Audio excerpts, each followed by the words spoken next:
ରାୟଗଡ଼ା ସହରରେ ପାଳିତ ହେଲା ରାୟଗଡ଼ା ସାହିତ୍ୟ ମହୋତ୍ସବ। ରାୟଗଡ଼ା ସହରର ମଧୁସୂଦନ ବୈଷୟିକ ଅନୁଷ୍ଠାନର ସମ୍ମିଳନୀ କକ୍ଷରେ ଆୟୋଜିତ କରାଯାଇଥିଲା ରାୟଗଡ଼ା ସାହିତ୍ୟ ମହୋତ୍ସବ 2025। ପ୍ରଥମେ ଅତିଥିମାନଙ୍କର ନାଚ ଗୀତ ପରିବେଷଣ କରି ପାଛୋଟି ଆଣିଥିଲେ। ଏ କାର୍ଯ୍ୟକ୍ରମରେ ସଭାପତି ଦୁଷ୍ମନ୍ତ ମହାନ୍ତି ସ୍ୱାଗତ ଭାଷଣ ଦେଇଥିଲେ। ଏ କାର୍ଯ୍ୟକ୍ରମ ଅବସରରେ ମୁଖ୍ୟ ଅତିଥି ଭାବେ ଅତିରିକ୍ତ ଜିଲ୍ଲାପାଳ ନବୀନ ଚନ୍ଦ୍ର ନାୟକ, ସମ୍ମାନିତ ଅତିଥି ଭାବେ ଦାସ ବେନହୁର, ଦୁତି ଚନ୍ଦ୍ର ସାହୁ, ସୁଶାନ୍ତ କୁମାର ନାୟକ, ପୂର୍ବତନ ଉପସଭାପତି ଜେକେ କାଗଜ କଲ ଅଶୋକ କୁମାର ଶାରଦା, ଲାବଣ୍ୟ ଶବର ମଞ୍ଚରେ ମଞ୍ଚସ୍ଥ ହୋଇଥିବା ଦେଖିବାକୁ ମିଳିଛି। ରାୟଗଡ଼ା ସାହିତ୍ୟ ମହୋତ୍ସବର ସମ୍ପାଦକ ସୁଶାନ୍ତ କୁମାର ନାୟକ ଅତିଥିଙ୍କ ପରିଚୟ ପ୍ରଦାନ କରିଥିଲେ। ପ୍ରଥମେ ଅତିଥିମାନଙ୍କ ଦ୍ୱାରା ଦୀପ ପ୍ରଜ୍ୱଳନ କରାଯାଇଥିଲା।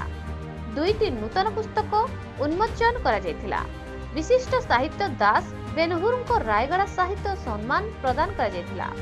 ତାଙ୍କୁ ପୁଷ୍ପଗୁଚ୍ଛ ଓ ଉତ୍ତରୀ ଓ ମଝି ଘରି ଆଣି ମାଙ୍କ ଫଟୋଚିତ୍ର ଓ 10,000 ଟଙ୍କା ଓ ମାନପତ୍ର ପ୍ରଦାନ କରାଯାଇଥିଲା। ଅତିଥିମାନେ ନିଜ ନିଜର ଅଭିଭାଷଣ ପ୍ରଦାନ କରିଥିଲେ। ଏ କାର୍ଯ୍ୟକ୍ରମ ଅବସରରେ ବହୁ ସଂଖ୍ୟାରେ ସାହିତ୍ୟ ପ୍ରେମୀମାନେ ଯୋଗ ଦେଇଥିଲେ। ଅତିଥିମାନଙ୍କୁ ପୁଷ୍ପଗୁଚ୍ଛ ଉତ୍ତରୀ ଓ ମଝି ଘରି ଆଣି ମାଙ୍କ ଫଟୋଚିତ୍ର ଦେଇ ସମ୍ବୋଧିତ କରାଯାଇଥିଲା। ଶେଷରେ ଦୁତିଚନ୍ଦ୍ର ସାହୁ ଧନ୍ୟବାଦ ଅର୍ପଣ ଜଣାଇଥିଲେ। ରାୟଗଡ଼ା ଜିଲ୍ଲାରୁ ପ୍ରତିନିଧି Biswanath Mandika report, news Odisha TV.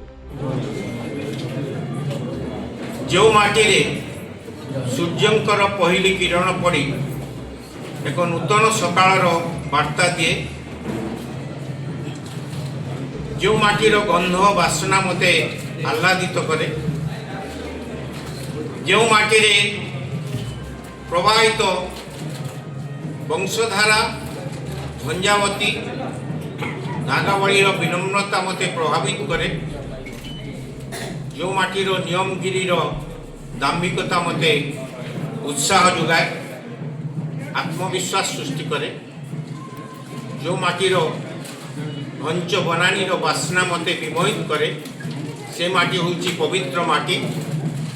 ସେ ମାଟି ରାୟଗଡ଼ର ମାଟି। ତାକୁ ମୁଁ ପ୍ରଣାମ କରୁଛି ଏବଂ ପୁଣି ଥରେ ଆପଣମାନଙ୍କୁ ସ୍ୱାଗତ କରୁଛି।